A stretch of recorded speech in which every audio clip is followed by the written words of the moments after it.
Hi, I'm Maja from Bookworm Dreams and welcome to a new video.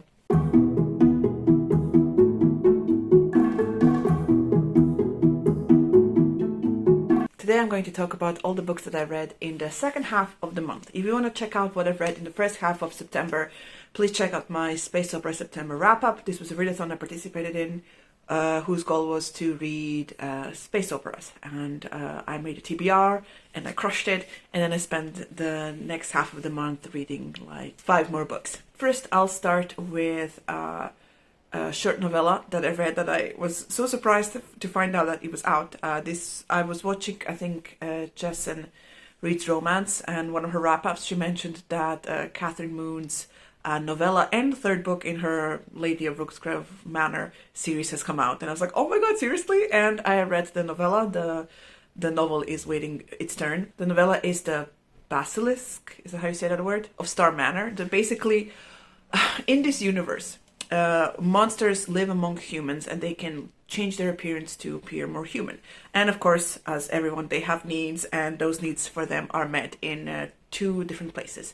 One which is led by, let's say, a benevolent matchmaking witch, and another which was led by the villain of the series, right? So the villain of the series has this house, pleasure house, that basically he lets the monsters do whatever they want to the ladies and men of the night.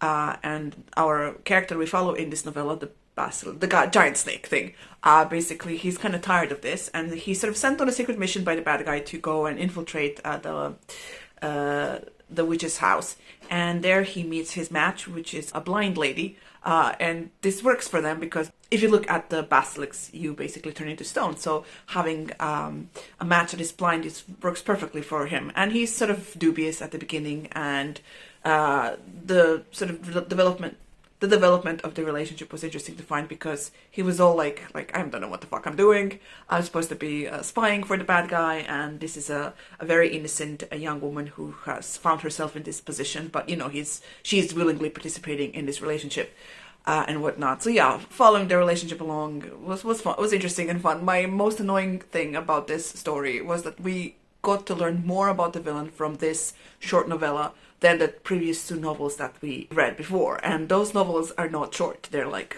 around 400 to 500 pages. And I mean, the smut is fine and great, but still, you know, sometimes the plot gets a bit flimsy and whatnot. But yeah, this novella was a really cool reminder of how awesome this story can be. So it really got me amped up to read the 3rd novel in this series. Then I read a book, Skullduggery Pleasant, by, oh my god, Landy something. Anyway, Christina and I made a review for this book. This was a book we picked for our reading cozy fantasy project this year, but none of the books we've picked have been cozy fantasies, so we suck at picking cozy fantasies. But in this book, we follow a Skullduggery Pleasant, as you can see by the cover, which is going to appear somewhere. This is a skeleton detective dude who basically deals with a 12-year-old after she has inherited her dead uncle's house, and she basically finds out that there's something mysterious about his death and that there is magic in the world, and she learns slowly about this world. And yeah, so this is like see, I don't want to say middle grade, because the grown-ups are acting grown-uppy. They're not acting like through children's eyes, right? So they're acting like regular people and whatnot. So this is urban I would say this has elements of urban fantasy. It has elements of dark fantasy, because the villains are pretty villainous and they're very not scared to threaten our child character, who is around 12, I think, 12 or 13. So yeah, check out our review to hear more thoughts about this book. Then I read some books that are part of my various reading challenges. So I read something called Fortune's Pawn by Rachel Bach, I think. So this is on my, I want to say 2023 reading challenge, but I'm not sure. Let me check. Yeah, it's for the year 2013. So basically, oh god, this is a space opera in which we follow a character who is, well, I don't want to say annoying, but basically we follow a character who wants to advance in her military career, and she has sort of reached the top of where she was, and her next, I guess, step on the ladder is to be part of this ultra what do you call this, elite space marines kind of a thing, right? So to get that, she has to garner some experience, more experience than she has already. And to do that, she gets a job on this ship that is known for getting into trouble constantly. It's led by this captain, whatnot, and it's supposed to be like a cargo ship, but you know, they do like they veer, of course, quite often and get into trouble. So she gets on this ship, and she sort of has a passing relationship with the crew. They're not really all that close, so it's not like a found family thing, because the only really person she has like a friendship slash relationship with is the cook, who is a mysterious dude who, of course, you immediately figure out something's wrong with, and you know, as you read along on the book, in the book, you find out that what that is. And I guess her fellow security officer that she starts with, even though their relationship sort of starts a bit rocky because he has some prejudices towards her because she's, you know, because she's a woman and she worked in the military, so obviously she's, you know, fill in the blanks. I did not like this as much as I thought I would. I was ambivalent to annoyed towards most of the book, but then something happened in like the last 5 chapters that got me a bit intrigued. Same thing happened with when I read John Gwynne last month. So yeah, I shall continue on with this because there is a mystery overall in this story with our cook guy, and turns out he's like part of this, or was part of this secret project thingy that threatens to, you know, I guess the peace in the universe. Let's just say it like that. And I guess things will be progressing soon enough. So there's like a plot. There's like hidden agendas and whatnot, and people using powers to alter minds, alter memories and feelings and whatnot. And yeah, those last 5 chapters got me intrigued. So now I'm going to have to read the sequel at some point. But you know, overall, I was kind of about the whole thing. Then I read something really cool, which I was so pleasantly surprised by. I read Blood Child and Other Stories by Octavia E. Butler. This was my pick for Buzzwords Reading Challenge for June, where the buzzword was other. So this book is a collection of speculative fiction short stories by Octavia E. Butler, and these are fantastic. I don't think there was a dud in this collection. I really enjoyed all the stories. There were 2 essays from the author about how she became an author and what was sort of her journey from getting her first typewriter to like publishing stories and what happened later on. But the science fiction stories were really, really good. I'm usually quite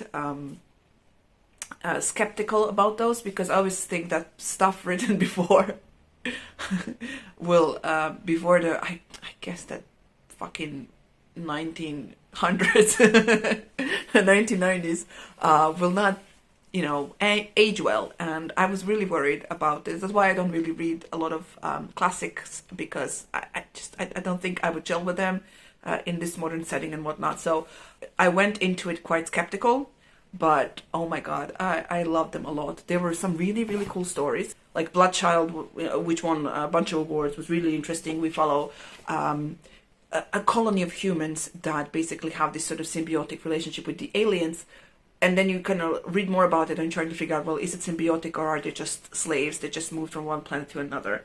It was really cool. The evening and the morning and the night about the genetic disease that, oh my god, turns people like self-destructive and quite focused in their self-destruction. So there's like things you can do to control them or help them or whatnot. That was really fascinating. The speech sound one was really cool, where you follow planet Earth after something calamitous happened and everyone started losing parts of their understanding. They either lose their understanding of the written word, so they can't read anymore, or they can't speak. They can't understand what people are saying to them. So it was really fascinating. So you meet a bunch of those characters, and you know how they survive in like a very you know, I guess a day-to-day life and whatnot. That was really cool.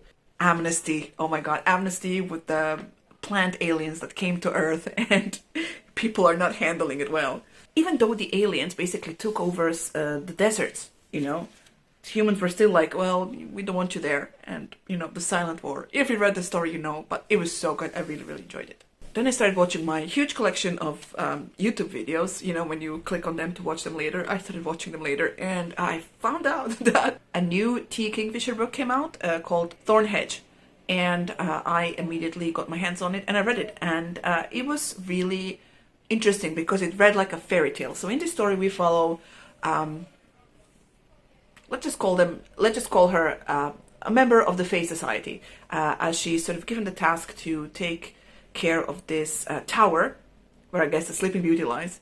And, you know, she's sort of been lacking in this job, and a giant thorn hedge has appeared around it, you know, grew after, you know, many years have passed, have gone by and whatnot. So she sometimes goes to the hedge or stays there. And one time a knight came, and he was like trying to talk to her and trying to figure out how to get to the tower to, I guess, help the Sleeping Beauty. That is, you know, the legends or stories say that is sleeping there. And as the story progresses, you sort of find out about this fairy's life and how she ended up there, and who is in the tower, and should they or should they not stay in the tower, and, you know, who the knight is and whatnot.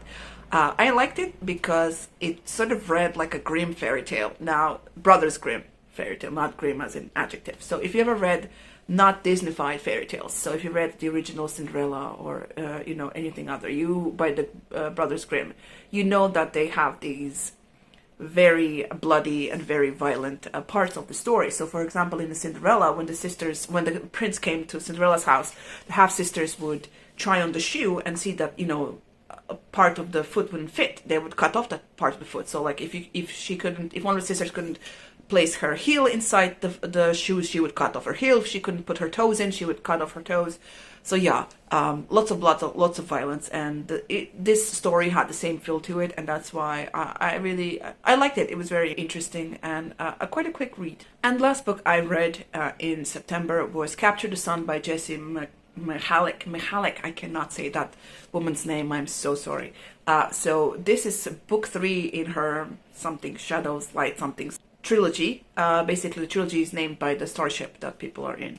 So since this is book 3, I can't tell you much, but I can tell you in this overall series, in each book we follow a sort of a different couple. This is a space opera with a strong romantic element. In each book we follow a different couple, and as they deal with the overarching plot of, you know, political intrigues and you know, warmongering and war starting, and like people, spies and like secret bases and whatnot. So it's like secret technologies, like people having powers, not having powers.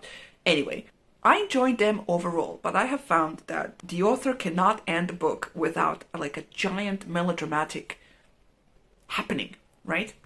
So like everything's supposed to be done and well, and then suddenly like one of the pair gets kidnapped, and so there's like a whole another like 10 chapters of us trying to get them back, and having this sort of angst-filled declarations of love and whatnot. It seemed a bit over the top, and I found that the same happened with oh my god, Queen's Gambit, that series that I've read, that I finished a lot this year as well, and which makes me nervous for the 3rd book I have to read in the Consortium Rebellion or something series. But yeah, I mean, I enjoy these books overall. I enjoy the romance, I enjoy the actiony plots and whatnot. It just keeps sort of going and going. There's a found family aspect to every book. There is, you know, the relationships are different and have their own specific problems. But still, that little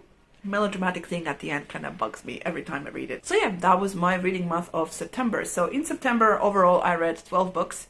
Most of it was space opera or some kind of science fiction. And yeah, I had a really good reading month. I'm really glad we're continuing on from like the uber reading month that was August. So if you have read any of the books that I have, please do share your thoughts about them down below in the comments. There are some links in the description box for you to check out.